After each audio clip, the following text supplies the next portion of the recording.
Good morning, everyone. Good morning. I'm Kazuko Hikawa, Vice Director of Research Center for Global Risk and Research Center for Nuclear Weapons Abolition at Nagasaki University. Today, I will be serving as a moderator of Session 4. Our Session 4, the topic is Nuclear Power Risks in Eurasia. Nuclear power risks. For me, as a nuclear disarmament and non-proliferation expert, nuclear power, the meaning of nuclear power is a little bit complicated. We usually call it either nuclear energy or nuclear atomic energy.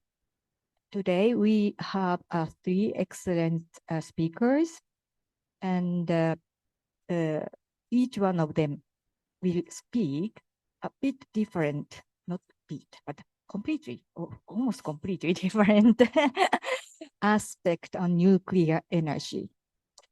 But before we begin our presentations, let me just remind you how we started the history of nuclear energy in the world.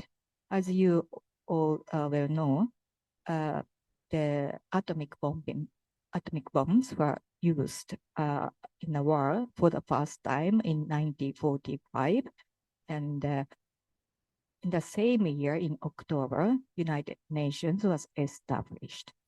And in the next year, in January, the newborn United Nations held the first General Assembly. The agenda of the very first General Assembly was how to control nuclear energy. Proved during the World War II that it's a destructive power. And also, the first resolution adopted by the United Nations in 1946 was how to control nuclear energy, atomic energy at that time. So bearing this in mind, let me introduce our 3 speakers first. First, Dr. Noboru Takamura, from Atomic Bomb Disease Institute, Nagasaki University. And then Mr. Jesper Sartaye, also from Research Center for Global Risk at Nagasaki University. And then finally, Mr. Chong Uju from Tehran University. And then we will have 2 commentators, distinguished 2 commentators. First, Dr. Susumu Onuma from Graduate School of Humanities and Human Sciences, Hokkaido University. And then Dr. Shoko Kohama from School of Law, Hokkaido University. Okay. Good morning. So thank you very much for your kind introduction, Chairman. And then I'm Noboru Takamura of Atomic Bomb Disease Institute of Nagasaki University. Originally, I'm a medical doctor, especially the expert of the thyroid cancer. And then since the mid of 1990s, I have been working around Chernobyl nuclear power plant to support the victims around, especially the patient with childhood thyroid cancer. And since the Fukushima accident in 2011, so I have been working around the in Fukushima to support the recovery efforts of affected municipality through the risk evaluation, environmental monitoring or evaluation of exposure doses, and the risk communication with stakeholders in Fukushima. So today I mainly talk about the lessons from Chernobyl accident. Wait for a moment. Okay. Yep. So this slide shows the effect of radioactive fallout due to the atmospheric nuclear testing since the 1960s. You see that you see this is a change in the amount of cesium-133, which is released from the nuclear testing in the world.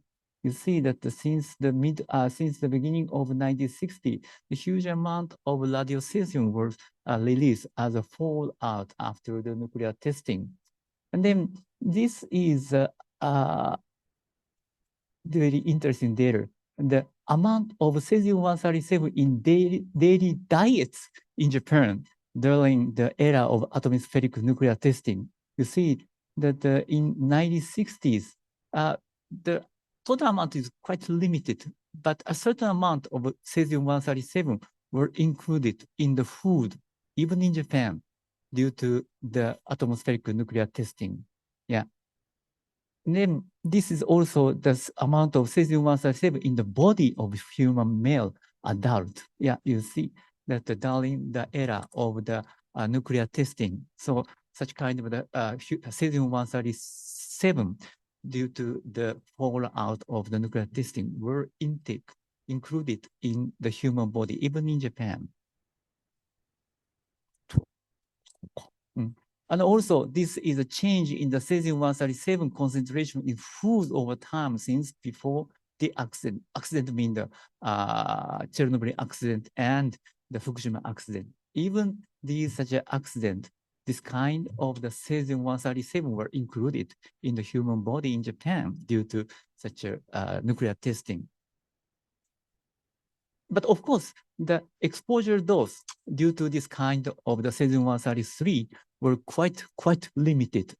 For example, the average of the annual internal exposure doses due to the natural radiation food is almost 1.1 millisievert per year. On the other hand, the internal exposure doses by such a fallout is 0.019 microsievert per year, quite limited. And you know that in 1986, the accident at Chernobyl nuclear power station occurred.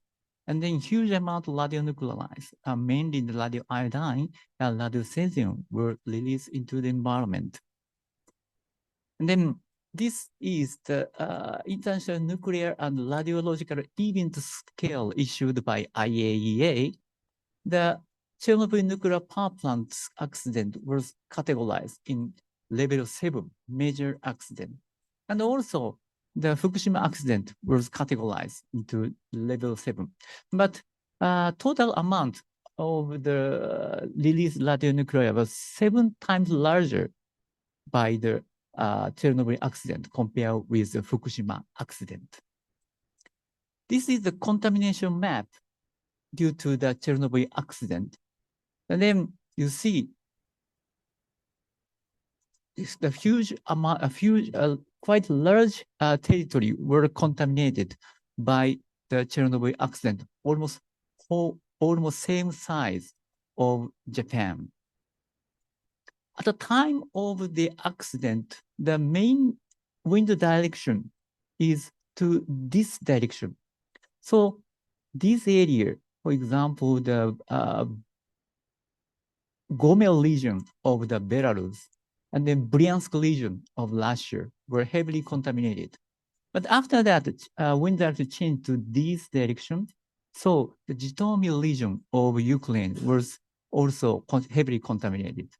Yeah, actually, I have been working in Gomel region and the Zhytomyr region and Bryansk region for many years. Yeah, to support participate in the screening of the thyroid ultrasound. So this is the comparison of the released radionuclide between the Chernobyl and Fukushima. As I mentioned, almost 7 times larger amount of radionuclides were released by Chernobyl accident compared with the Fukushima accident. But on the other hand, the types of released radionuclides were similar between both accidents. That means that mainly iodine-131, the half decay is almost 1 week, was mainly released. And also the cesium, especially the cesium-134 and cesium-137 were released between both accidents.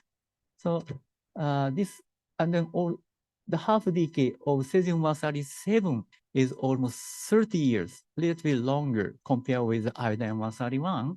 So still now in Fukushima, the decontamination of the cesium-137 is a major issue in the environmental decontamination. So this is a picture of the patient with acute radiation syndrome who were working inside the Chernobyl, inside the nuclear power station at the time of the accident. So this is a typical finding of the radiation burn, which was also shown in the airborne survivors. You see that in the arm, the right arm, there are severe such a radiation burn. And this is the relationship with the exposure doses and the rate of death of the patient with acute radiation syndrome who were working inside the nuclear power station at the time of the accident. So as you see, totally 134 workers were diagnosed as acute radiation syndrome. Among them, 28 workers died. Yeah, and then you see that the patient with mild severity, that means the total exposure dose is within less than 2.1 gray, no patient died. But the number of late prevalence of the deaths increased according to the dose. And then in the most severe patients, the dose is from 6 to 16 gray. Almost all patients died. You see that this rate due to the acute radiation syndrome is strongly associated with the exposure doses. Yeah. On the other hand, so residents around Chernobyl were exposed not by the external, but by the internal through the consumption of the contaminated foods. And then, as I mentioned, mainly iodine-131 were released into the environment. And then, according to the wind direction, the iodine-131 moved. And then finally attached on the ground. Since the iodine is water-soluble, the iodine-131 transfer into the water in the soil. And then once the plants absorb the water, contaminated water, iodine-131 transfer into the plants. When the game animals, especially the cattle, consume the contaminated plants, the iodine-131 transfer into the cow. And then when the human, especially children, drank the contaminated milk from the cattle, and then iodine-131 transfer into the human body. And usually the iodine is concentrating in the thyroid gland because thyroid gland produce the thyroid hormone from iodine. So that's why usually iodine concentrate in the thyroid gland. But at the time of the accident, iodine-131 concentrated in the thyroid gland and released the radiation such as the gamma ray and beta ray, which caused the internal radiation exposure in the children. At the time of that accident, former USSR government did not implement the food regulation policy to minimize the internal radiation exposure, which caused the internal radiation exposure, especially in the children around the nuclear power station. So this is exposure doses of evacuees around Chernobyl nuclear power station. The external exposure dose is around 20 to 30 millisievert. According to the study of airborne survivor, it has been clarified that the exposure doses more than 100 millisievert causes increased risk of the malignancy or the leukemia. That means the external exposure dose is relatively low, but nevertheless, the average of the thyroid gland doses by the internal radiation exposure is 300 to 1,000, quite higher compared with 100 millisievert. Yeah. So this is a result of the epidemiological study to clarify the relationship between the iodine-131 thyroid doses and the relative risk of thyroid cancer. Same as the airborne survival study, there are positive relationship between the thyroid doses and the relative risk of thyroid cancer in the children around Chernobyl. This slide shows a comparison of the thyroid doses between the Chernobyl and Fukushima. Yeah, as I mentioned, quite higher doses were observed in the children around Chernobyl. Compared with the Chernobyl accident, exposure doses of thyroid gland in Fukushima was quite limited because just after the Fukushima accident, the Japanese government implemented the food regulation policy, and then the food product, especially the milk, which exceeded the 500 becquerel per kilogram of radioiodine, were banned to distribute on the market. Since the 1990s, Nagasaki University participated in the medical assistant program to support the residents around Chernobyl.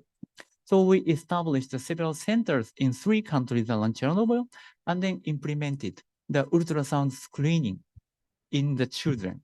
And then this is the result of the study. Then you see the younger age at the time of the accident showed a higher incidence of thyroid cancer. So besides such thyroid cancer, mental effect due to the anxiety to the future their health was one of the issue in the society around Chernobyl nuclear power station. Furthermore, so due to the anxiety of the anxiety to the future generation, incidence of the abortion were increased not only around Chernobyl but also the several countries around in Europe.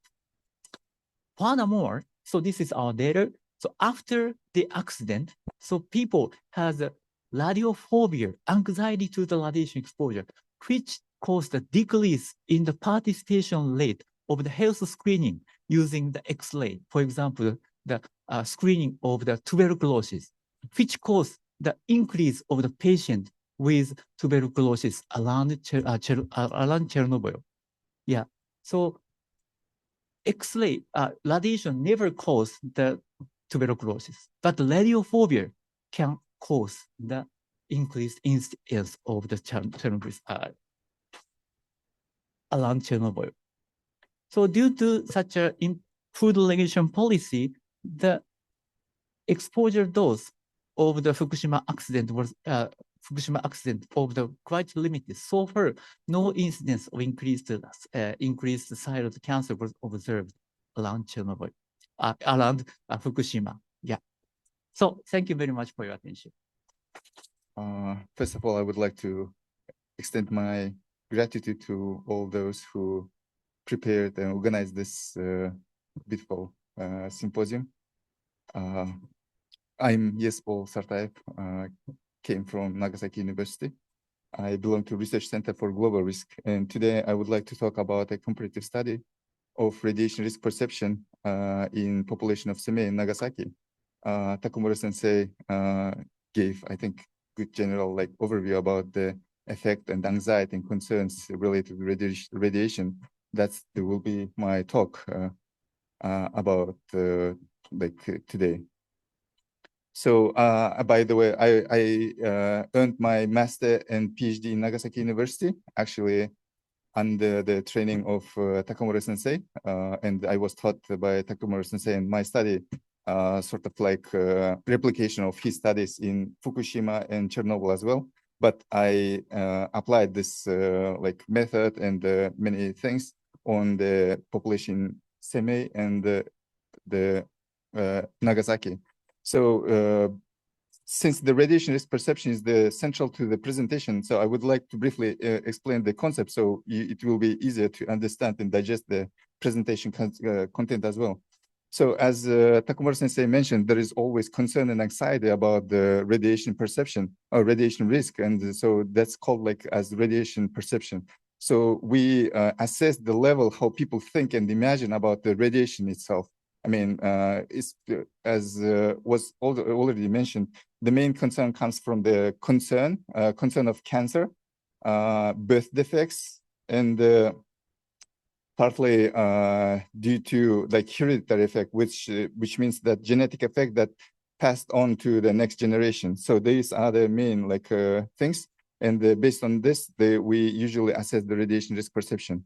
So radiation perception, like basically was based on the Hiroshima and Nagasaki atomic bombing, because there were no such kind of like events before, and the first thing that people learned and realized about the radiation was due to the atomic bombing, and then it will then consequently applied for the consequent, following accidents such as Chernobyl and Fukushima, as well as for the populations surrounding the nuclear test site.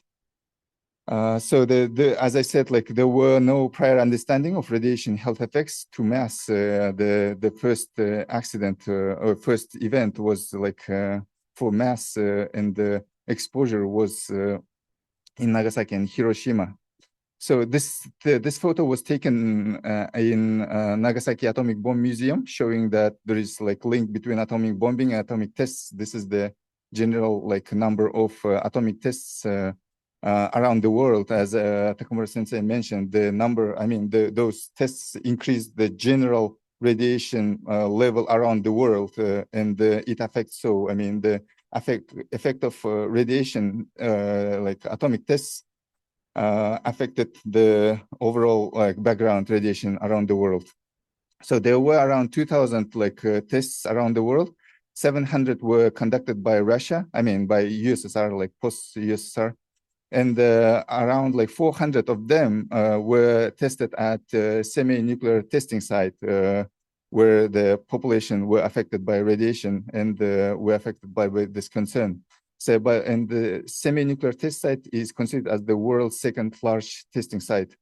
This is the general map, and the red point is where the semi-polygon, sometimes we refer as polygon, is located. It's 1/4 of Hokkaido, and it was operated by Soviet Union at the time. And the most tests were conducted by secrecy, so there was no information about the testing around and people living around the testing site didn't know the effect of radiation, and they didn't know that they are exposed to radiation.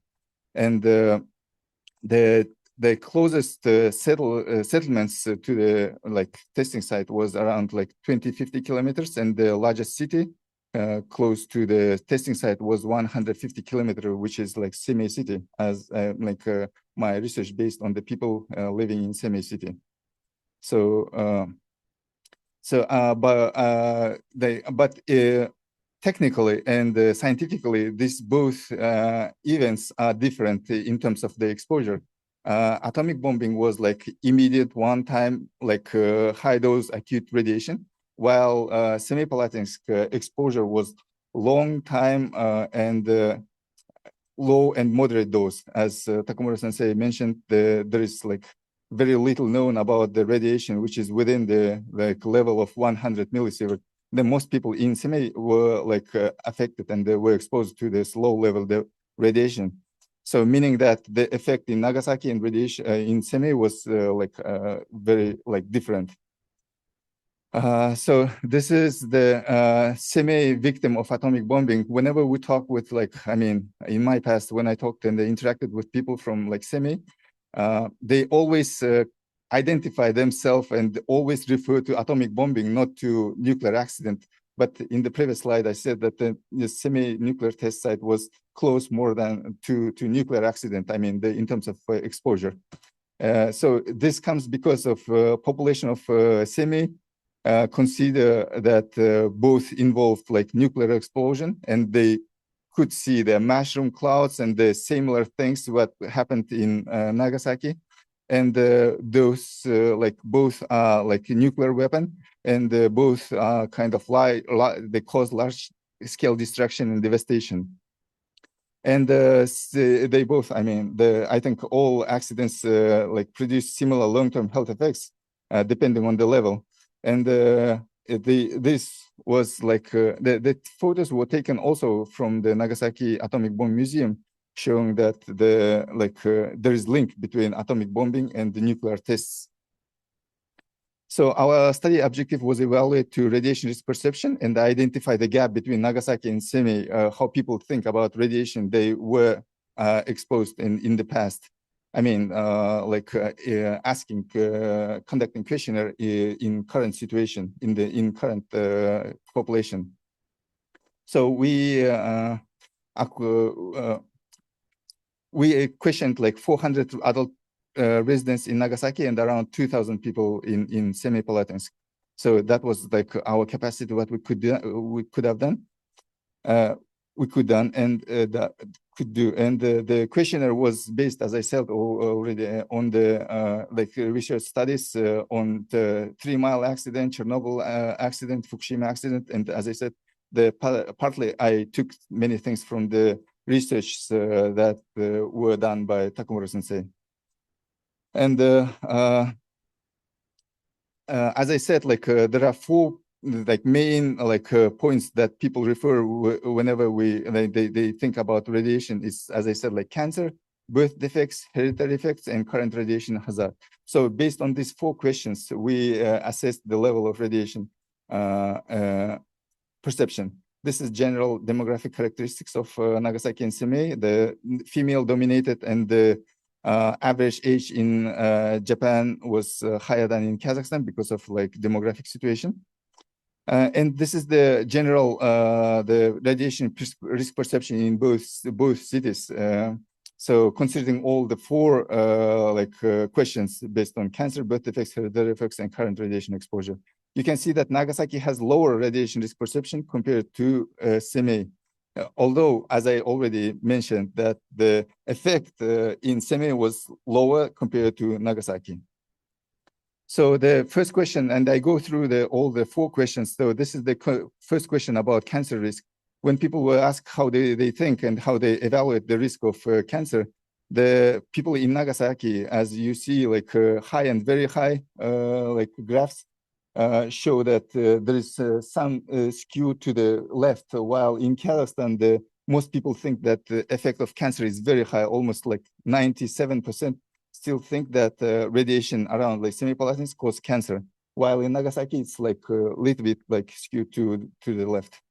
So the next question is birth defects. I think the situation about birth defects is more complicated in Kazakhstan than in Nagasaki. Whenever I talk with people in Nagasaki, they even didn't talk about birth defects. While in Kazakhstan, whenever you talk about radiation, they directly point the birth defects, and you can see the same thing that again, people in Kazakhstan are more concerned about birth defects. The next is hereditary effect. As I said, we see that Nagasaki is moving, in distribution, moving to the left, while Kazakhstan still Semei stay on the left side, saying that radiation concern is higher in Semei population. And this is the current concern about the current exposure. And you see that in Nagasaki, it's well distributed. People are less concerned about the radiation around Nagasaki, while people in Semei still concerned about the level of current exposure, from radiation. Then we analyzed how this works on demographic characteristics, and this is common, I think, in all populations wherever it is. Fukushima or Chernobyl, we could see that women usually have higher risk perception, not only by radiation, but other stuffs as well. So the same thing was found in our research.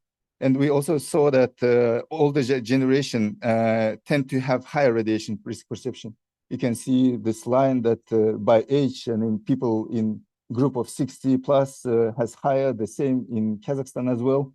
And the general graph is same, but the age matters here, that in terms of radiation risk perception.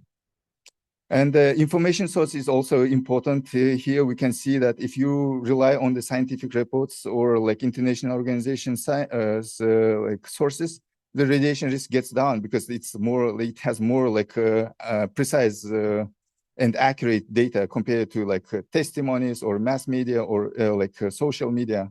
And we can see that there is significant difference in perception in those groups who relied on scientific person or mass media.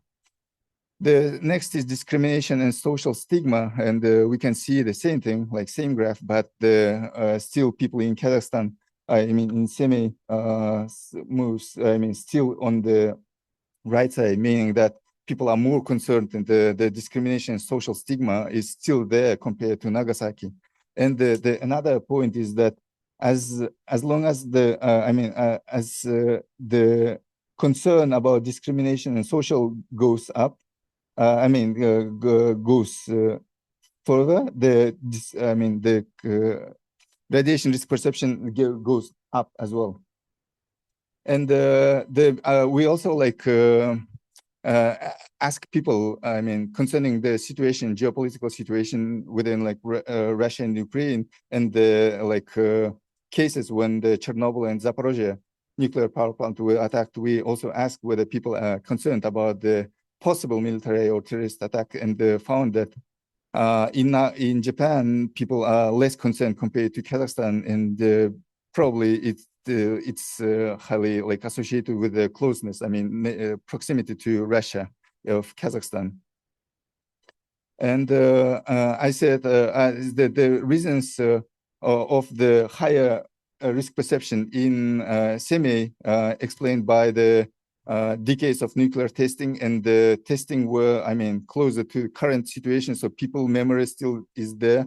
So the people kind of recall their past compared to Nagasaki, because the people who were affected, in our study, there are no any hibakusha or survived person. And as I said, everything was in secrecy at the time of Soviet Union, and the population in Semey or in Kazakhstan always skeptical about the information from authorities or government. So working with risk communication doesn't work very well there. And as I said, there is elevated discrimination, which also affect to elevated risk perception. And as I think this slide was also already explained by Takumura Sensei, saying that there is limited evidence that radiation affects beyond the certain level. The people who lived beyond the 3-kilometer radius of atomic bombing didn't have so many incidents of cancer. So the few almost no evidence about cancer.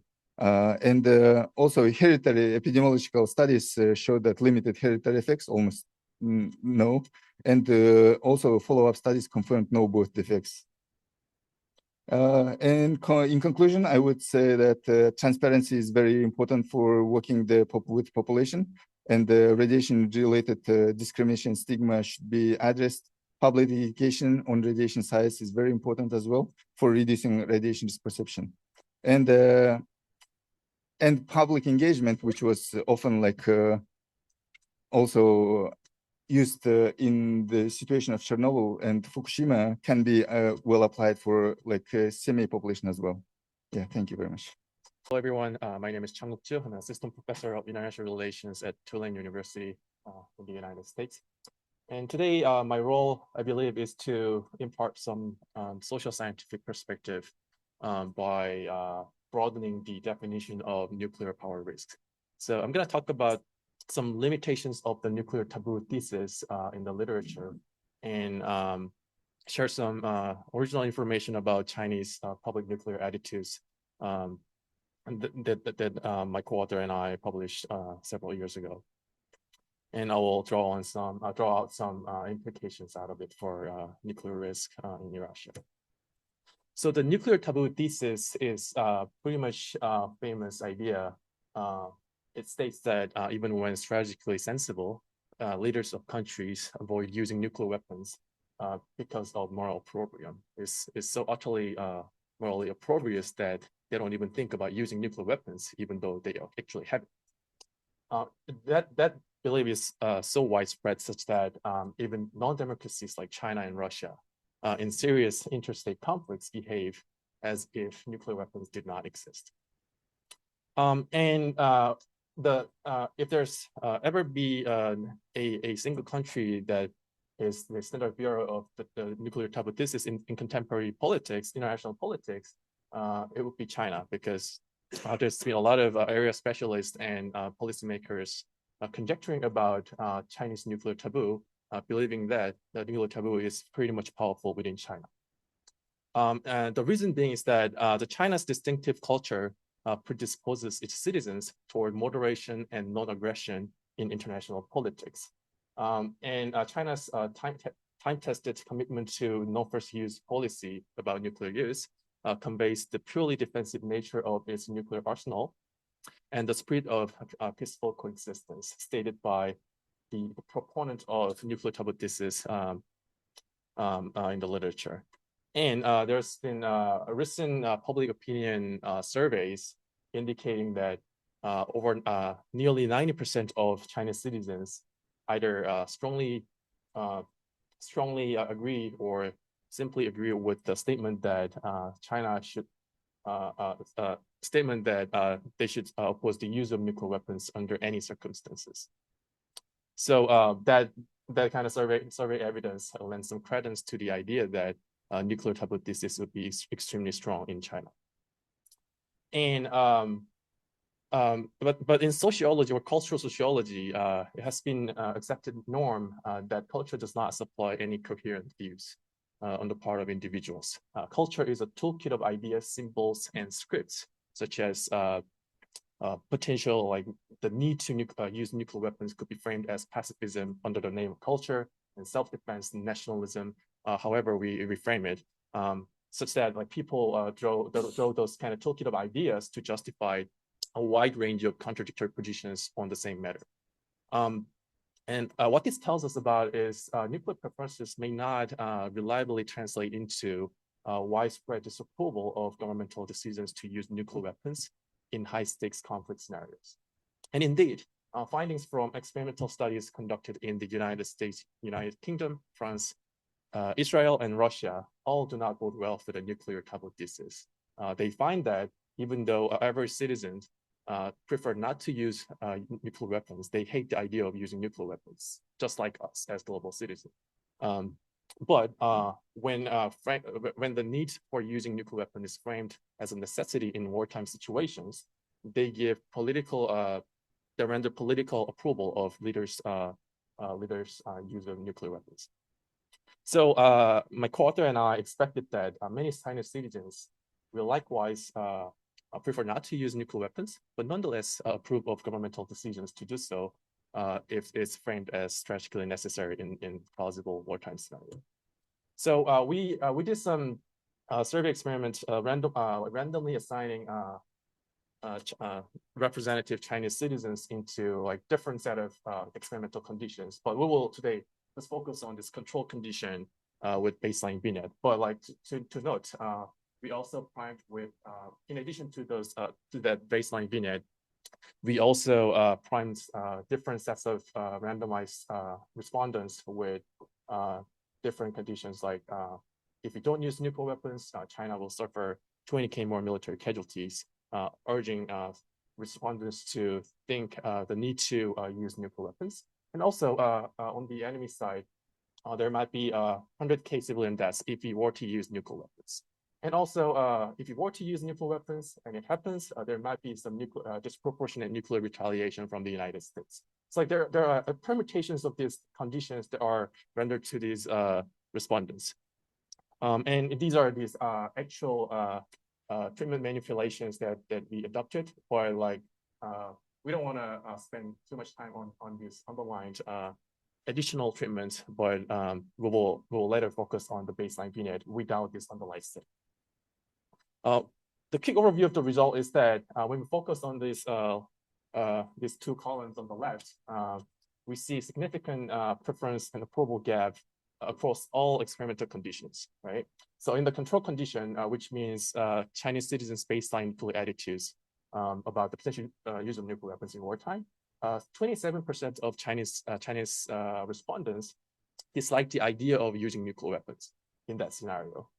But they nonetheless, like a majority of Chinese citizens, like 54% approximately, they approve of using nuclear weapons. So they're the same individuals. And also, even if we highlight some of these humanitarian concerns and U.S. disproportionate U.S. retaliation, still over 40% of Chinese citizens give political support for their leaders to use nuclear weapons. So yeah, to summarize, this was the baseline condition that that Chinese respondents read.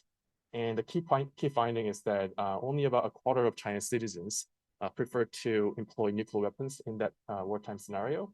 But a majority was willing to approve of the leaders' decisions to do so nonetheless. Yes.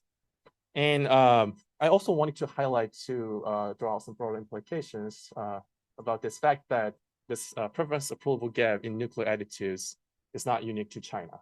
The most foundational study, experimental study, was conducted in the United States, finding that.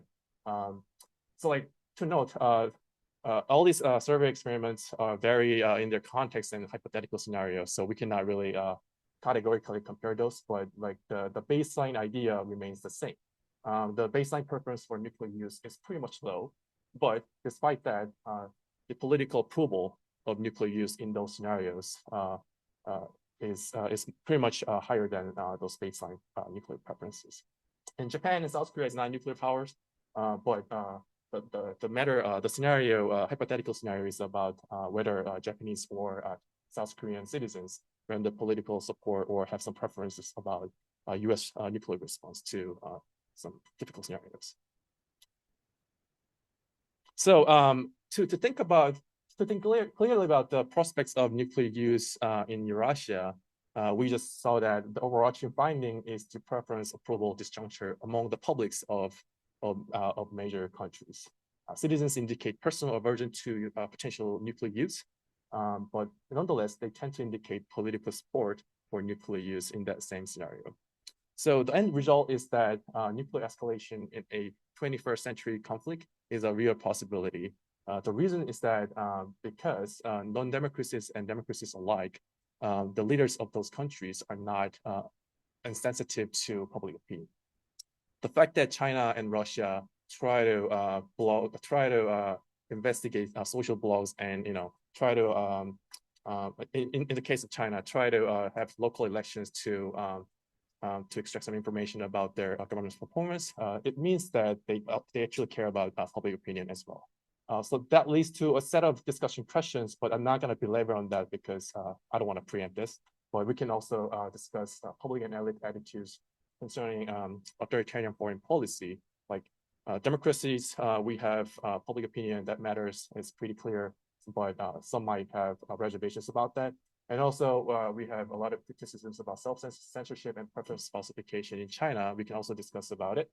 And some nationalistic framing of wartime strategy necessity has been highlighted across all the survey experimental study that I highlighted today. And there could be some arguments to be made about hypothetical versus real world conflict scenarios. My simple answer would be that for ethical reasons, we cannot treat actual citizens into actual warfare. So that's my case, but we can have some more methodological discussion about it. And also our case was involving South China Sea conflict, potential hypothetical conflict, because we wanted to have some conservative estimates about the preference approval gap. If you were to use the Taiwan Strait, which is a national security commitment to of the entire Chinese nation, it would be the preference approval gap would be much higher. So hence we argue that our estimates are pretty much conservative. With that, I will end my presentation and looking forward to your comments and feedback. Thank you. Hello, I'm Susumu Onuma from Hokkaido University. First of all, I'd like to express my appreciation for inviting me to such a kind of exciting discussion venue. So I am social psychologist. I'm my research background. So today I'm going to give comments in terms of the social psychology aspects. Particularly, I have been engaged in risk perception, risk communication, and risk governance. So my comments is from viewpoint of this kind of aspects. And okay, this is just my chattering memo when I read their paper beforehand. So please do not read it. It's just a memo for my talk. So Noboru talked about the Chernobyl experience, and then he mentioned about the lessons from Chernobyl, and then I always respect his tough work, and very scientific, sophisticated way of research, but also he is also a good communicator with the residents and so on. And I know he's had experiences in Fukushima. He himself has many difficulties to communicate, many residents, many stakeholders. So yeah, that's the point. So when I read his paper beforehand, at the scientific aspects, then in his talk, he mentioned about the food regulation in Japan. So it is scientifically, it is successfully learned, controlled in the scientific way, so that the Chernobyl experience could help in a Fukushima case. But social aspect, such kind of risk communication, community participation, and so on, or support for local livelihood. And also he mentioned about the radiophobia in his talk and related anxieties. Such cases cannot be applied in Fukushima case. So that's not his fault. That's a fault of social sciences, ourselves. So I regret such things. So maybe many of you here will be a social science background. So what we should do, he provides us what we should think about it. Yeah, social sciences, humanities can and should contribute to these matters. And second talk provided by Yesbel. He did not talk today's presentation, but in his paper, he emphasized that it's important to understand historical experience, collective memory, and social cultural context. Yeah, I like the idea very much. And in the presentation, he showed many differences between SEMI and Nagasaki in a questionnaire survey. And yes, he found many differences between SEMI and Nagasaki. So different risk perception, different anxiety, and so on. So yes, the important thing is what is insight from the differences, what makes the differences. So it's important. Then maybe he can provide his insight. For example, how collective memory extends and so on. Particularly, I have been conducted many experiments and surveys.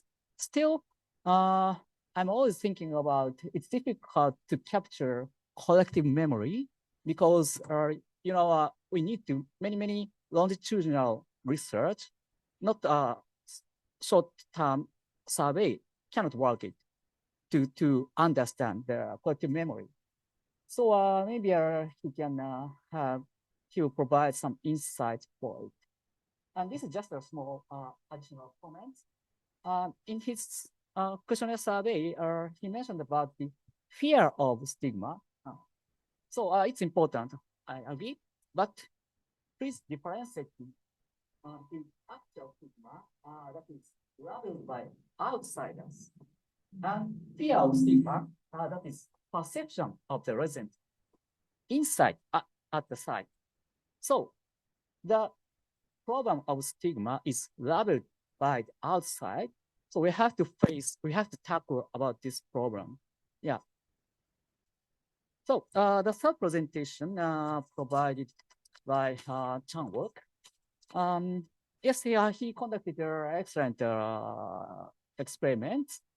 Then he demonstrated that the nuclear taboo is not always the case, and it's interesting idea. And then he's conducted an experiment manipulating in his term setting some treatments. So it's like a kind of framing method initiated by Tversky and Kahneman. I skipped to this. So his findings, interestingly, he shows in his results the robustness of nuclear taboo when he asked preference of the respondents in any conditions, in any treatment, constantly high negative response towards the usage of the nuclear weapon, nuclear. So, but in talking about support or approval, it varies by condition. So then, she said that yes, it's different from preference and support differ. So I know it's important, and but still when from the retaliation and from any victims support decreased less than half. So it's important to show the opposite side in this paper enemy. And then imagining any enemy actors, victims, and imagining retaliations, still nuclear use support decrease. So it's very important findings because international conflict occurs sometimes make it complicated. The lack of consideration for opposite side. So his results stress that even in the conflict situation, imagining opposite side can reduce the support for use the nuclear weapon. So I think it's a good findings. And finally, yes, and together with the three presentations, and then I skip in detail, but I think we need more interdisciplinary approaches and collaborations, and also just one question for the presenters. What extent do your research and your discipline contribute to understanding to the complications and so on? And can I have 30 seconds? So here, I'd like to invite all of you here in this venue to join the Society for Risk Analysis. Well, our symposium theme is risks, but I found yesterday's dinner, no risk research members joined here. Why? So I'd like to invite you to join our society. So we have branches. Thank you for joining the morning section. I'm Shoko Hama from Hokkaido University. And I study international conflict with a particular focus on civilian involvement in conflict processes and public diplomacy and government communication to domestic and foreign public. And let me begin by thanking organizers and our excellent chair, especially staffs at SLC for putting together this wonderful symposium and giving me the opportunity to discuss these three excellent papers. So first, let me briefly summarize the three presentations. So Takamura shows consequences of a nuclear accident not limited to direct external exposure to radioactive materials, but go beyond direct exposure to internal exposure and mental health, and argues that nuclear accident preparedness should move beyond dose reduction toward a broader approach that integrate health, mental well-being, and risk communication. And Satrayev shows that communities in both Nagasaki and Samei share similarly high perception of radiation risk, which are closely associated with perceived stigma, fear of stigma, and concerns about a low dose exposure. And Ju finds that although Chinese respondents are generally reluctant to endorse nuclear first use, but many nevertheless support it once it is framed as a government decision, suggesting that the nuclear taboo alone may not provide a reliable constraint on nuclear first use. And taken together, these papers examine 3 pathways through which nuclear technology can harm civilians: so nuclear accident, nuclear testing, and the use of nuclear weapons.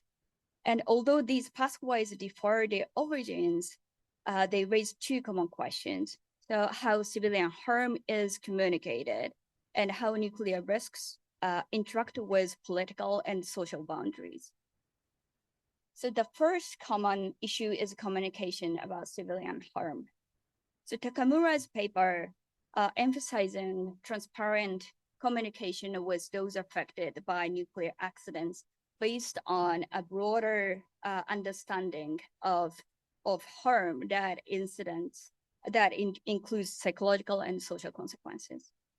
And Satrayev's paper highlights the importance of communicating the effect of scientific evidence of low dose exposure without dismissing collective memories and identities of affected communities.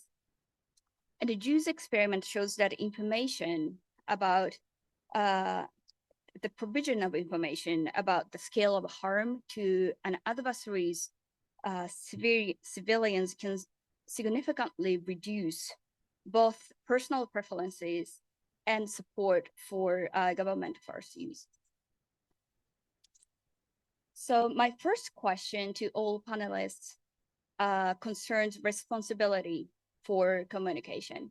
So who should take primary responsibility for communicating nuclear risks and civilian harm?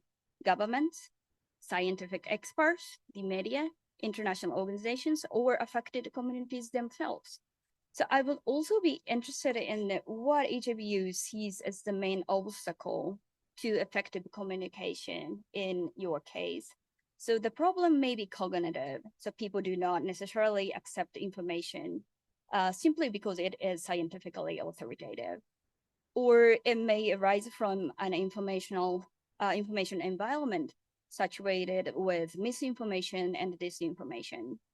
And under condition of recent international rivalry, it may also involve competing narratives promoted by different governments, as we saw in the controversy surrounding the possibility surrounding the release of treated water from Fukushima. So given these obstacles, which actors are best positioned to communicate credibly with affected populations, whether victims, evacuees, communities affected by testing, or civilians facing the possibility of nuclear conflict, and why?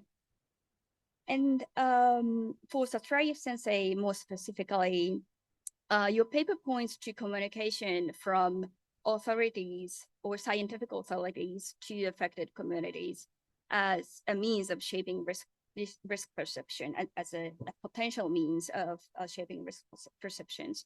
Yet there's presumably also a distinct challenge of communication across generation within the community. So from those with direct experience of the test to those without. So what efforts currently exist in Samei to transmit this community's memory or collective memory and the communication of its risks to younger generations who lack direct experience? And the second common issue concerns boundaries and borders. radioactive contamination does not stop at national borders, of course, and the nuclear accidents can also create new divisions within states. For example, divisions between evacuees and receiving communities, or between those officially recognized as affected and those who are not. And Satrayev's paper points to a different possibility. Solidarity or empathy can emerge across national borders and historical periods, connecting Hibakusha in Japan with communities affected by nuclear testing in Kazakhstan. And the Juice paper similarly reveals two opposing dynamics. So transnational empathy toward an adversary's civilians can reduce support for nuclear use, but evaluations of government decisions remain strongly structured by national identification.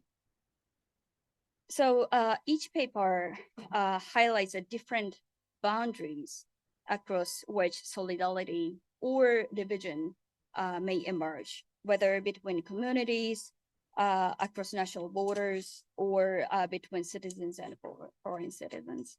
So my second question has two parts. So first, what do you regard as the most important condition for the emergence of interstate cooperation or transnational empathy in your case? I heard that Takamura Sensei has personally involved in the international effort to address issues in affected communities. So what do you think is the key factors that promote such international effort? And is it shared experience or information about suffering, political leadership, advocacy by affected communities, or something else? And second, now we live in a period of contradictory trends. So transnational communication and connectivity continue to expand rapidly, while exclusionary nationalism and interstate rivalry are also intensifying. So looking ahead, it's a hard question, but looking ahead, which dynamic do you expect to become stronger in your case? So transnational or cross-border solidarity and cooperation, empathy, or nationalistic division? So for Takamura Sensei, most specifically, preparedness of the kind you describe seem to imply the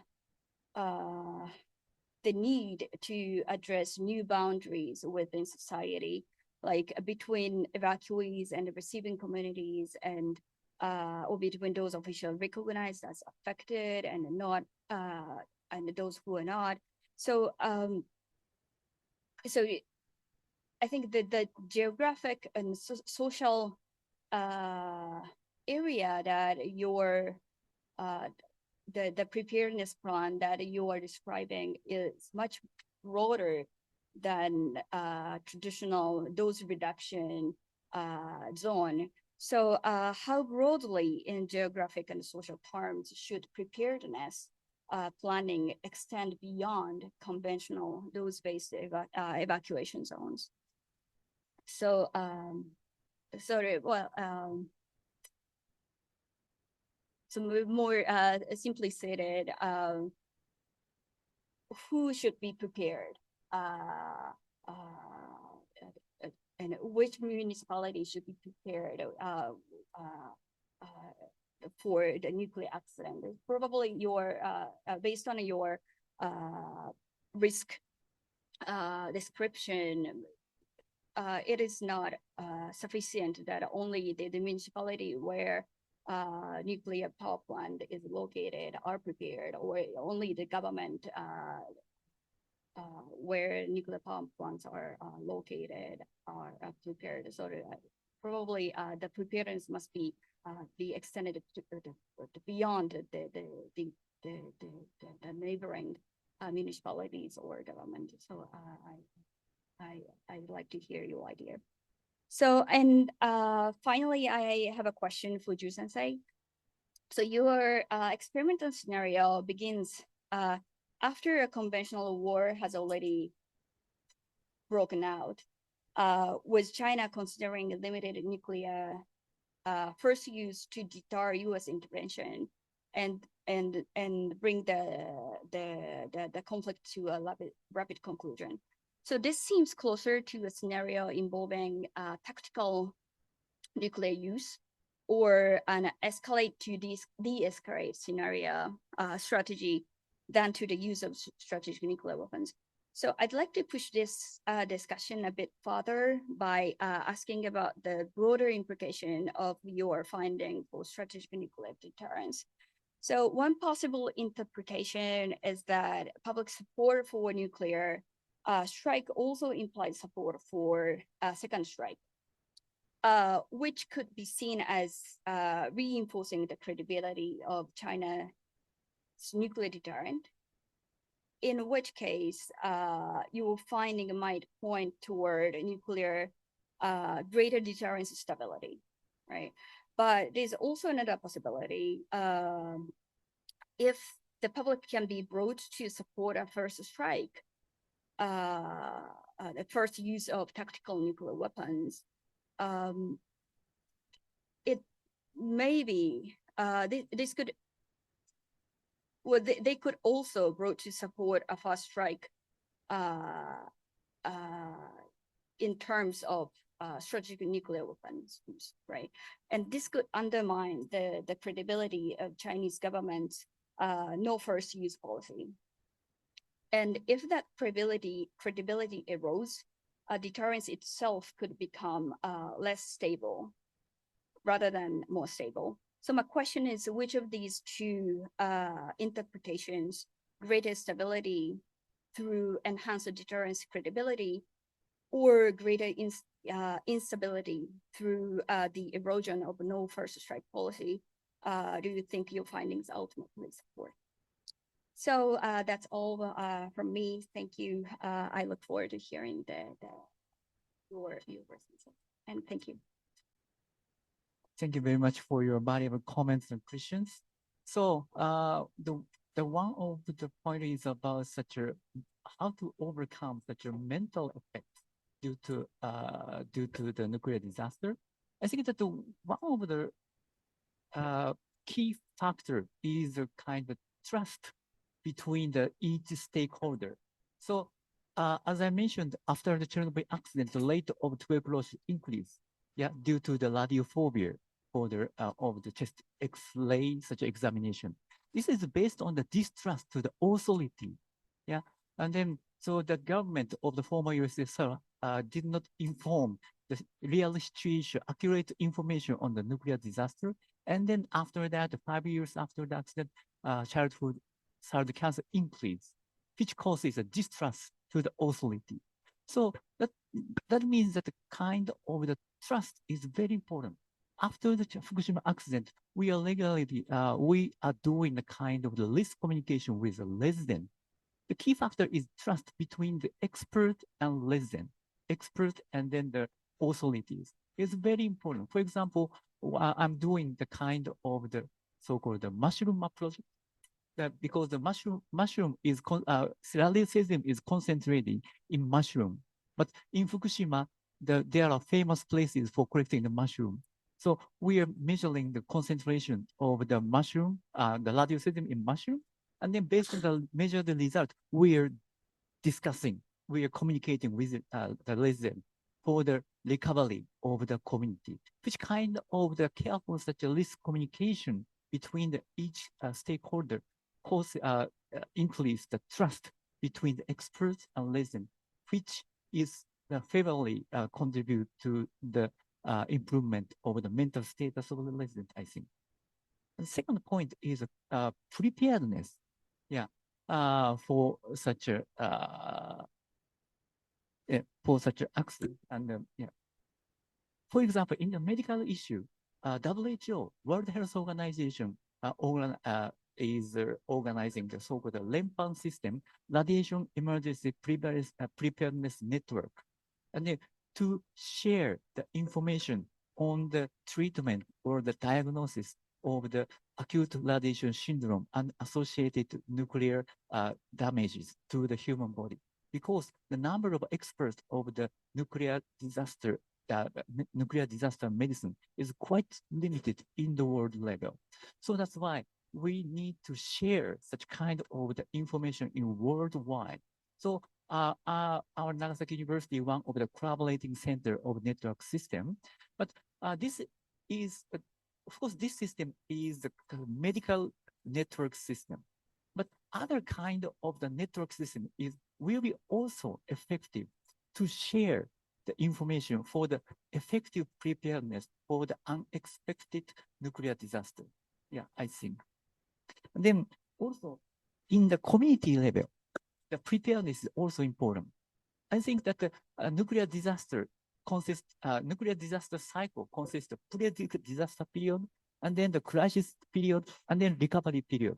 Especially in the normal period, pre-disaster period, such kind of the communication, sharing the information is very important. I think in this point of view, education is also very important. Yeah, and then in the before the Fukushima accident, such education of the risk is completely insufficient in Japan. So this kind of the risk education is not only the nuclear disaster, for the other disasters, such kind of education is very important, I think. Thank you very much. Thank you very much. And then, yes.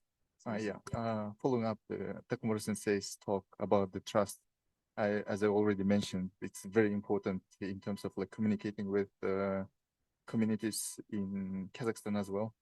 And I had experience like interacting with people from Semipalatinsk, and I always see there's like distrust to like whether it's like expert or like authority or someone from science. Whenever you try to tell about the truth, I mean the scientifically based like information, they all say no, you're not correct. And then sometimes often get aggressive about that, saying that they are victims and no one understands them, and they're kind of. I due to the like time limit, I couldn't like mention that. My observation is that people in Seme is kind of disconnected and socially abandoned. So no one works there as like. Takumura Sensei mentioned that Chernobyl, I think everyone knows about Chernobyl and everyone knows about Fukushima. Everyone knows about like atomic bomb, but very few know about like Semipalatinsk. And the local government, I mean, the not local government, I mean, the Kazakhstan government itself doesn't work with the affected like communities. And there is no any communication, and they're left behind, I mean, for myself. So I feel so kind of even like sorry for that communities. They're kind of like in their own bowl and they're like burning themselves and no one affecting and no one trying to help them. And that's the like big issue around this CMA. And as to the questions you ask, I think the actual stigma and fear of stigma. I think we mostly did when we asked, there was like fear of stigma, because we ask whether they feel the discrimination and the stigma, and most of them, as you saw in the slide in the graph, that they feel that there is discrimination and stigma, but partly it comes from the feel of victimization themselves. They feel like, oh, they're victims of like atomic bombing, and they want some kind of how can I say, like some from the treatment from government, that, and they want to be recognized. Then so that's the like another point, and that's the fear of stigma than the actual stigma. I mean, actual stigma works as well. I think if someone from Kazakhstan, we used to have, I mean, it's very bad, like how can I say, joke. We used to have like saying to people from Semipalatinsk that we usually say high five, right? But we usually say it to people from like high six, meaning that they have some like genetic how can I say, like defect in their body. That was so bad, like joke. But so I like recalling that means that like there is discrimination, even like this kind of like in like small talks even.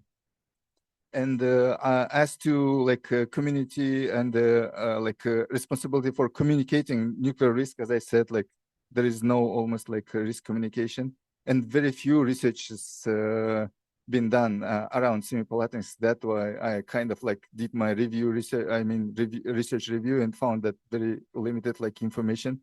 And that's what I tried to do, and maybe I will do my contribution to this.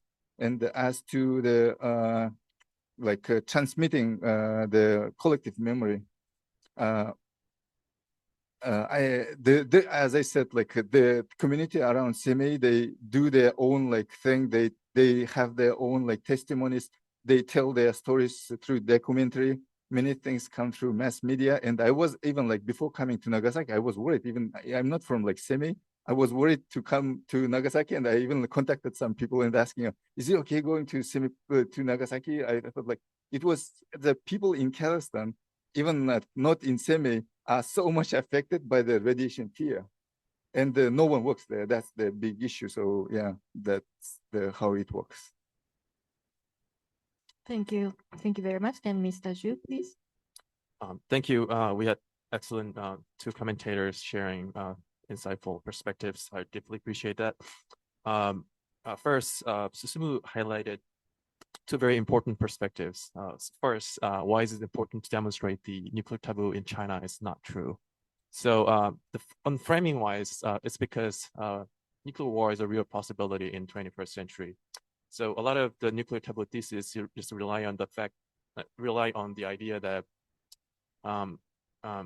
since World War II, we haven't seen the actual use of nuclear weapons. But I believe that the absence of evidence is not evidence of absence, and that's the general wisdom that we need to rely on. And we had two columns there. So when we talked about the preferences, we saw consistent low preferences for using nuclear weapons that seem to support the nuclear taboo thesis. But my co-author and our thesis is that the approval is what actuates in real wartime scenarios. So individual preferences do not matter in wartime. So what leaders need is the political support from the general public.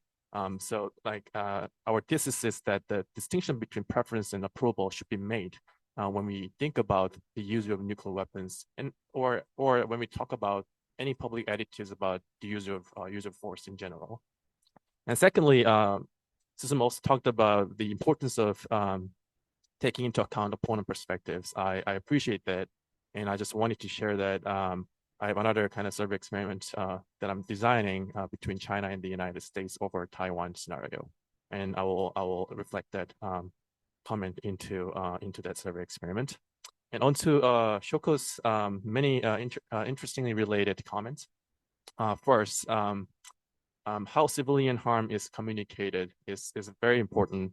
But I, as an international relations scholar, I tend to have some very pessimistic vibes, and because I believe in it. But in terms of how civilian harm is communicated in this kind of warfare, a lot of leaders can downplay the negative consequences of using weapons or conventional attacks or nuclear weapons by framing it as to save our compatriots. So if you were not to use nuclear weapons, we're going to lose 20K more compatriots. And if that happens, even in the United States, as we could see from other experimental studies, they find that even the United States public render significant political support for using nuclear weapons when it's framed to save the lives of US soldiers. So they value their own people's lives rather than compared to the enemy's civilians. So that's pretty much reasonable consequential logic. Yes, and the important condition for interstate cooperation, I would argue restraint and political discipline, which is not the current state of affairs. So that's why I'm being very pessimistic. But still, understanding this pessimistic dynamic helps us, give us a firmer foundation for contemplating the future prospects of nuclear warfare. And if I were to adjudicate that problem and solve that problem, yeah, I'll be awarded a Nobel Peace Prize. So I would not try to do that. because I know it's very hard. And finally, she also shared a very insightful comment about like no first use and escalate to de-escalate dynamics, and wanting to choose me my verdict on stability and instability. And my side is instability. And if the public supports politically support the use of nuclear weapons, and the nuclear taboo thesis, as we understand, is pretty widespread phenomenon and widely shared belief across all citizens in the globe, so across public and elites. And I believe elites should also downplay the idea of nuclear taboo and also try to frame a strategic necessity as a single most important thing in wartime. And therein lies the tragedy of international politics. So I'm sorry for being so pessimistic, but I think I believe that like highlighting this kind of pessimistic dynamics also really helps us to understand better and potentially deter future nuclear crisis. Thank you. I have a question, and I want to share maybe some personal experience and some personal concerns. So I live in capital city of Vilnius in Lithuania, and Belarus recently have built a power plant just 10 kilometers away from Lithuanian border and only 45 kilometers away from capital of Vilnius. So Lithuanian capital, so it's 45 kilometers away, and it caused a lot of concerns for Lithuanian government. Lithuanian government was boycotting the construction of power plant because it's so close to the border. And Lithuania, in capital of Lithuania, is mostly populated city in Lithuania. And this power plant was built in a very close cooperation with Russia, of course. So now, it's maybe some example of communication, because Lithuanian government is trying to communicate how to behave if there would be some nuclear power leak in Belarus, very close to the border. And every resident of Vilnius and also other, small villages that were close to this power plant in Lithuania, they receive like iodum tablets, and these tablets are distributed for free. You can collect it in the pharmacy.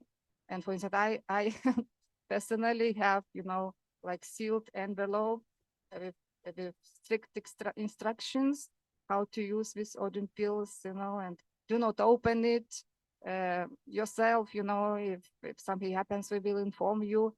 So this is, I think, it's kind of very like intimate example, how government behave when there is this kind of situation. But so as I thought, Lithuanian government was trying to boycott, to stop this construction, because Belarus could choose, different locations. But yes, they chose in this location, so close. But my question is, are there any regulations how close a nuclear power can be built to the other country's border, and also how close it can be built to the sites where are really like highly populated? So this is my comment and question. Okay, thank you very much for your question. I think it is very relevant question because our session 4 theme is nuclear power risk in Eurasia. So, yeah, Dr. Takamura, can you please answer to the question? Thank you very much for your question. So after the Fukushima accident, Japanese government renewed the preparedness or the policy for the preparedness of the nuclear disaster. So around the nuclear power plant, Japanese government designated the 5-kilometer zone and 30-kilometer zone. And about 5-kilometer zone has a priority zone for the evacuation. And then once the nuclear disaster or pre-disaster state occurred, the residents within 5 kilometers are recommended to evacuate. And then simultaneously, they can take the potassium iodide to prevent the internal radiation exposure by the radioiodine. And then residents within 30-kilometer zone it is so-called a preparatory zone. So they, at first, they are recommended to shelter inside a building, inside a house, and then check the information. And then according to the situation, so they may recommend it, they may be recommended to the evacuation or stay inside or release such kind of the sheltering status. So this is based on the lessons of Fukushima. So as your cases, and then about your cases, probably your city or your country border is more than 30-kilometer zone. In this case, I recommend your government to strengthen at first the monitoring system of the ambient dose rates, and then also the strengthen the food monitoring system. This is very important. So food monitoring system, a strengthening of the food monitoring system is very useful to, how to say, prepare for the internal light exposure. Yeah, based on the lessons of Chernobyl and Fukushima. So these 2 points, strengthen the ambient dose monitoring and then the strengthen the food monitoring system is very important for the neighboring country of the newly built nuclear power plant, I think. Thank you, Dr. Takamura. But as far as I know, there are no regulations to limit the places or locations to build nuclear power plant. Of course. Yes, there are nuclear safety convention in the world, and I'm not sure Belarus is a party to the nuclear safety convention. I do not think so. I don't think so. No, no. There are so-called it's international law, that's treaty, nuclear safety convention, but not all states are party to the convention. And based on this nuclear safety convention, there are some rules to construct and operate nuclear power plants, but there are no limitations or regulations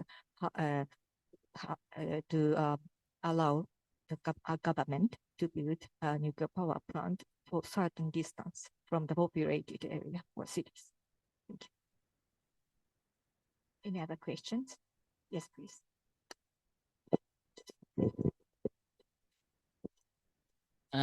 Thank you very much. Very interesting talks. I really learned a lot since my discipline is completely different from yours.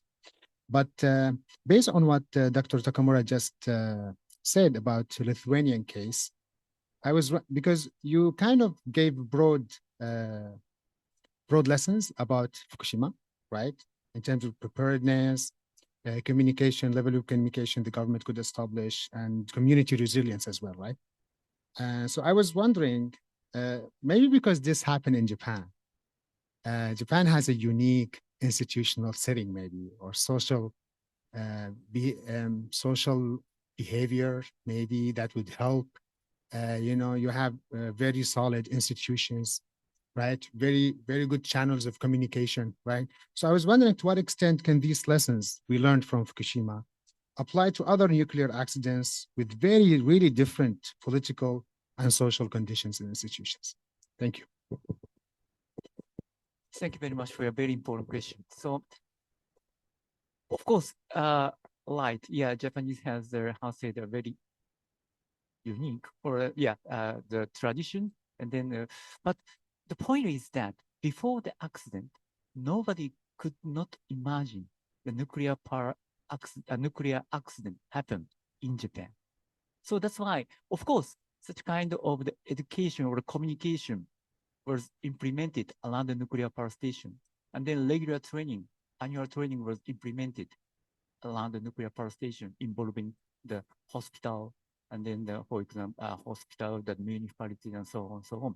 But probably most of the participants could not imagine such a the nuclear power station about nuclear disaster happened. Yeah, which causes the kind of the panic in Fukushima just after the accident. Actually, 1 week after the accident, I came in Fukushima and started the kind of the crisis communication. And then everybody was so, nervous. And then they, at the time, I explained about the radiation health effect, but even during my talk, many of the, participants stood up and claimed to the mayor who were accompanied with us, because at the time of the very beginning status of the accident, so electricity system was stopped and the water supplies was stopped, and then all such a necessary goods they could not obtain due to the transportation system was completely damaged. So we, honestly speaking, I also thought that probably I would never talk during the crisis phases in Japan just after the nuclear disaster. So my lesson is the preparation is really important, not only the scientific level, but also the political level. So in every scenario, we should prepare. And then related with Professor Onoma's question, so we should, create the network system between the stakeholders, including the authorities, the policy side, and then the mass media, experts, and also industry. This kind of the preparation of the network, not only for the nuclear disaster, but outside the unexpected natural disasters, it's very, very important. It's my idea. It's my opinion based on my own lesson. Yes, follow-up question, please. Yes, okay. No, I was here during the earthquake that happened in 2011. But Japan is unique in the case that you have every year natural disasters, right? You have typhoon coming, you have earthquakes coming, and people are taught how to deal with these things at school, on campuses, and we have drills every now and then. Even in my neighborhood, they will come and give us drills how to deal with earthquakes and typhoon and flooding. So what I wanted to say is that Japan is already really equipped with a very good foundational setting where people can connect easily with the government, with the institutions, and they know what to do when things happen. For example, where I live now, just at the park nearby, we have storage rooms, fully equipped. If something happens, we run out of water, we can go there, we can get canned food. Sorry. So that was my main point, is that Japan is really unique in that sense. And I experienced this firsthand. For example, when the earthquake happened, people didn't rush to the stores to buy everything and empty the shelves, it would happen in other countries, but people listened to the media, what the NHK was saying, and I highly respected what NHK actually did during that time. So that's what I meant with Japanese uniqueness in that sense, having strong institutions, strong connection with the society, and strong media as well. Yeah. I agree that. In this point, as you pointed out, so we have legally have a kind of the disaster, but mainly these are the natural disasters. You see that the typhoon, the heavy rain, and then the earthquake, and so on. But probably before the Fukushima accident, many Japanese could not imagine the nuclear disaster happened in Japan, which causes a kind of a panic in Fukushima. Yeah, of course, we have a lot of the disaster, but we could not imagine the nuclear disaster in Japan. Thank you very much. Yes, the question. Thank you for the panelists and panel organizers for such a very empirically rich session. I have a question, one methodological question, and then a comment. I mean, all three presentations very strongly relied on surveys, or two of them, let's say, and particularly for Dr. Ju, sort of the question around survey methodology. If you could just clarify, I know you've received this question probably many times, but I tend to take surveys as a very, very non-expert. I tend to take surveys with very strong grain of salt. I was actually in the US, in Washington, D.C., on the night of the elections in 2024. And that very night, a professor from George Mason University who works on US polling gave a presentation for how surveys have been conducted over the past decades, at least in the United States. And one of the problems which he was saying is that they've become completely unreliable over the past decades in the United States, which was borne out a little bit in the results of the elections versus the polling that happened, because a proper survey needs to have a response rate of over 60% or something like that. And a lot of the online surveys that are being conducted these days, I mean, especially if the response rate is low, it's not a randomized survey. So, I mean, how can you ensure the reliability of your results in that case? So, and then the comment, I think, is on the list that you showed around the results in other countries. According to what I saw briefly, China had the highest preference for use of nuclear weapons and highest approval rating. Guess which country had the lowest preference and lowest approval in the chart you showed? Russia. Russia had the lowest preference for using nuclear weapons and lowest approval for using nuclear weapons. Russia is the country with first use policy, essentially. So my question is how much we can understand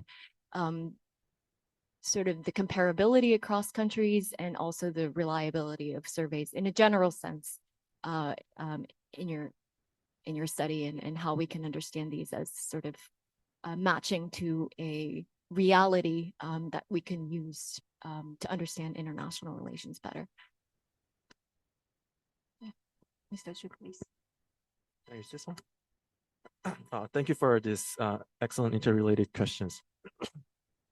The survey methodology is very important, and we all know that survey takers are taking surveys with grain of salt, and that's important, and that's in real life. And in terms of response rate, it was over 50%. But normally, like when I text, all the surveys that I conduct is randomized survey experiments. So we randomly assigned nationally representative samples into different conditions. So, in terms of response rate, we employed 2 attention checks, and then in typical situations when I conduct similar surveys in Japan, South Korea, and in the United States, like very advanced democracies, like survey takers has less incentive to take surveys with a small amount of money.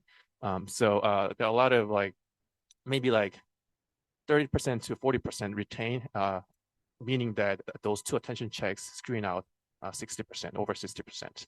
I don't think that's necessarily a bad sample because we screened out and actually the survey conditions randomized.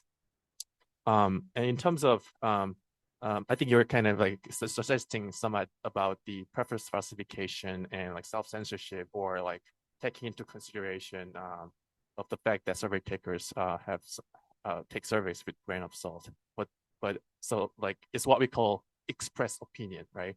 There may be a social desire bias, self-censorship, even though there's no evidence of self-censorship and preference falsification in China in the literature. Even if we accept the idea of self-censorship and preference falsification in China or any other authoritarian regimes, what I would argue is that express opinion is what matters. We can never observe people's true belief in any police domain, right? In wartime, would leaders care about people's personal beliefs? How can they observe it? No, they cannot observe it. What matters is express public opinions leaders can draw on for whatever policy making that they're going to do, right? So, so my case is that preference falsification or people's different survey taking method habits, it doesn't really matter for the analytical relevance of these findings, because in any case, it's all about express opinion. We cannot, we always kind of talk very friendly, but we never observe our true belief, right? So it's kind of general wisdom anyway as well. And in terms of the comparability across different national settings, you're true that it is an excellent observation that China and Russia has so different absolute levels of preference and approval, right?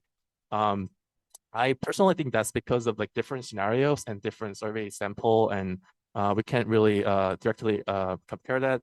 But I think there's something we can kind of think about in terms of why these numbers are so varying, why Chinese respondents' preference level is like 27%, which is kind of strikingly high, I would say, compared to other national samples.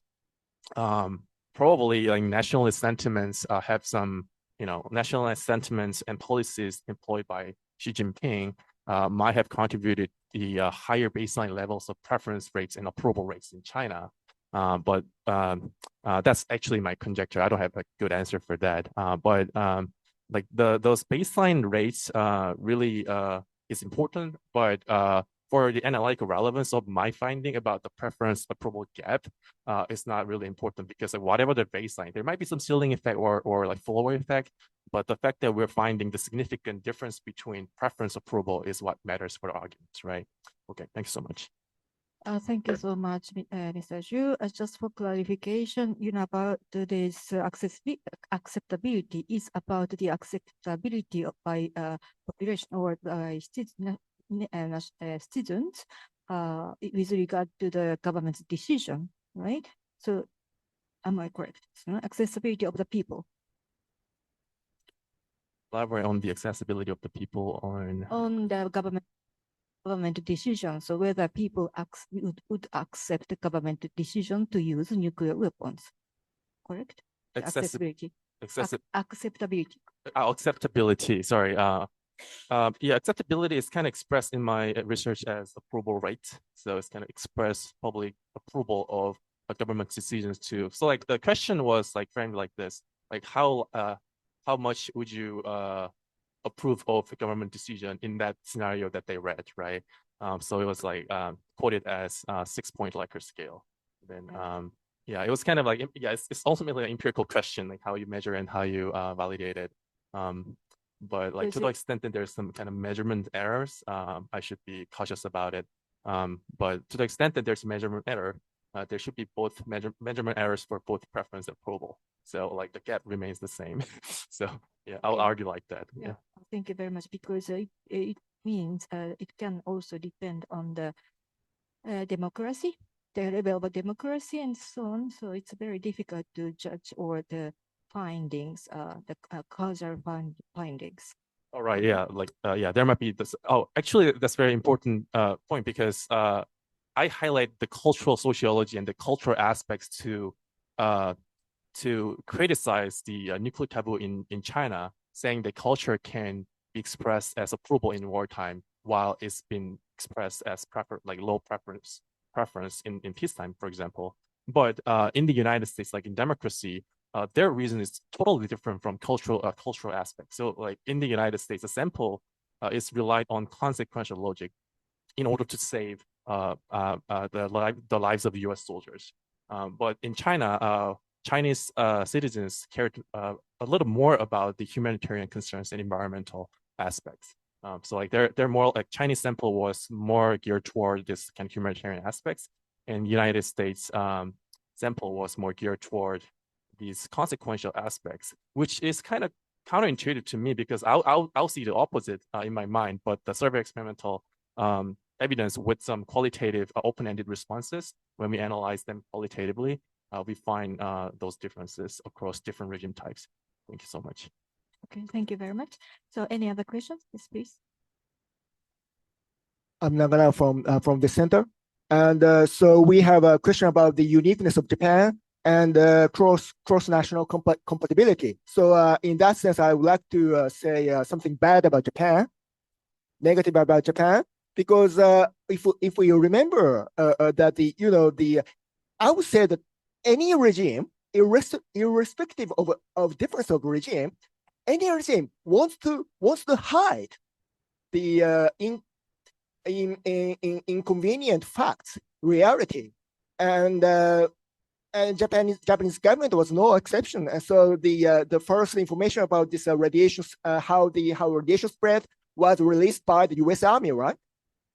And so any government, irrespective of communist and liberal democracy, no, everyone wants to hide the inconvenient information. So in that sense, and the Soviet Union, after that disaster, began glasnost, open information policy, which of course led to the collapse of the Soviet Union itself. Meanwhile, Japan, in 2 years after the disaster, Japan passed the law about secret information. So government wants to hide sensitive information. So it's quite remarkable kind of difference, market difference between this. Japan seems like a very democratic country, but the government itself wants to hide the sensitive information even after the disaster of the Fukushima. So my question is, so I think that the even experts should, I don't know how in that context, even the experts wants to inform the people of the facts, but in what kind of information should be provided in what moments, right? I think it's a different kinds of information should be transmitted to the people, the suffering people. So how to communicate and how to, in that background, against backdrop of this, of course, people in Japan is very much trustful, loyal to the state, but still, how to communicate in that, the government won't to tell anything about that, but the experts should tell about what is happening, what is ongoing. So in that sense, so what do you think this kind of? So what should be tell people in what stages? So yes. Thank you very much. So I'm not a governmental person. As a scientist, I'm going to answer. Actually, just after the accident, as I mentioned, I implemented the crisis communication with residents. At the time, as you pointed out, the information was quite limited. Yeah. But so every day I visited the cities or towns in Fukushima Prefecture. On the way to such a town, I collected the information, for example, the total population, main industry, and then ambient dose of the city. Only 3 points. And then based on 3 points, I implement the crisis communication. But important point is that we have the lessons of Chernobyl. We have lessons of the previous accident. Based on the lessons of Chernobyl accident, the most important thing for the resident in the crisis phase is to minimize the internal radiation exposure doses and also to minimize the external radiation exposure. In this point of view, so we need to check the concentration of the radioiodine in the food. So this was possible to obtain such kind of data from Fukushima Prefecture. I checked such kind of food concentration of radioiodine in the food locally produced. And then also we to evaluate the risk of the external radiation exposure, and then we could obtain such kind of ambient dose rates from also the Fukushima Prefecture data. So based on the lessons of the previous accident, let's say Chernobyl accident, and also based on the data of which can available, so we could implement the crisis communication to minimize the risk of the resident. That was the point during the crisis communication. Of course, the data is more, of course, sufficient data is very good for the crisis communication. But even such kind of limited data, we had to implement the crisis communication. In that point of view, during the crisis communication in Fukushima, such previous past lessons of Chernobyl was very available. Thank you. Thank you. And Dr. Well, I'm not the governmental officer, and I do not intend to stand for the government, but I want to add some comments for your question. Yes, as Noboru told, at the beginning of the Fukushima nuclear accident, no one have accurate data. We or they had very limited data. During the insufficient data, they had to make decision. That's a big problem. So, for example, whether to recommend evacuate or not, and so on and so on. During the time, the public seeks information. It's natural. Yeah, because human beings want to know when something happens, but no one knows information. Then what happened? Many information traffics were, spread it. For example, particularly in SNS, social network media. So, it is a mixture of facts and fake, and not confirmed, but confirmed. So the information itself was very confused. It cannot be controlled anyone. Any governments, any authority cannot control it. So that's a situation that happened. Also, and yes, particularly for the affected regions, they always said we had no information, just ordered to evacuate, and so on and so on. And all of Japanese had stressed the insufficient information. I agree, but it's not the government intentionally hide the information, but actually no information there. That's the truth. Thank you, Dr. Onoma. I think time is running out now. If there is no other questions, then, yes, Sadaka. Thank you very much. As a person who went through lots of crisis management in the government, I just want to say one thing. I was in Tokyo when 311 happened in other incidents or emergency like the North Korean missiles. And what we are asked at that time is that, or what we are, what kind of situation are we in that particular moment is that we don't have any information first. And after 5 minutes, 10 minutes, we are asked to produce some paper to explain what happened. We don't know actually what it is. But the pressure comes to the government to disclose what you know. But you have to check first, and it takes time.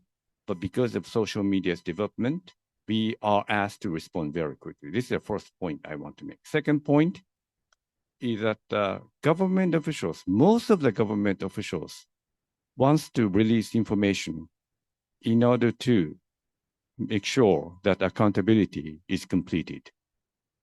And there's no incentive for government officials to hold information, because if you hold information with you, then you have to explain later, and the situation may change. You're going to have higher interest rates, and this interest will accumulate, and how to explain to the public will become more challenging.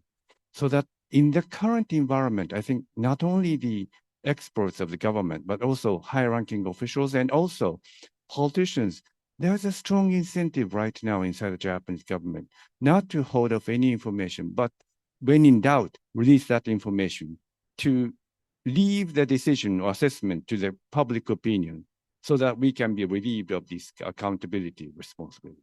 Thank you. Thank you very much. Yes, with regard to this, information dissemination and the risk communication, it's not about the nuclear, but we have also another experience with pandemic, COVID-19. And at that time, I think government or institutions or international organizations try to just make the available information public, but I was not sure whether it was been conducive or helpful just to release, the data just immediately without thinking, without accountability. So I think this topic is very difficult subject, and actually our university, the Research Center for Global Risk at our university is also focusing on this topic, risk communication, risk management. Risk communication, risk management. What was the third? Risk governance. Anyway, I'm sorry. Yes, to sum up, I think that today we've heard presentations from the aspect of nuclear power plant accident, nuclear testing, and nuclear first use of nuclear weapons, and what we can think of that how it can develop to the global risk, and especially in Eurasia. I'm thinking now the number of nuclear reactors in Europe, more than 100 nuclear power reactors are in operation in Europe. And the Kazakhstan also has decided to introduce the first nuclear power plant in Kazakhstan. Yes. And the question from the floor about, this preparedness, I agree with you, because the situation would be very difficult country by country, because, for example, if there is no infra for communication, then there will be no smooth communication, for example, or I will stop in 1 minute, but like, when I was, when the Fukushima nuclear power plant accident occurred, I was based in Washington, D.C., and I had a very good Russian friend. And when we talked about the past, the explosion at Fukushima power plant, he asked me why Japanese government doesn't want to send army to the power plant to mitigate the accident. And my answer was, we don't have any army. We have only self-defense force. And that was not a joke, but the Soviet Union at that time, the Chernobyl accident, they immediately decided just send troops, just send soldiers there without, considering their health. But for example, for Japanese government, it was not possible to do it without considering, the self-defense force health issues. Anyway, so it can be very different. I will stop here, and I hope you enjoyed this very insightful presentations and discussions, and I hope that we continue to discuss or think about this issue. Thank you very much for joining us.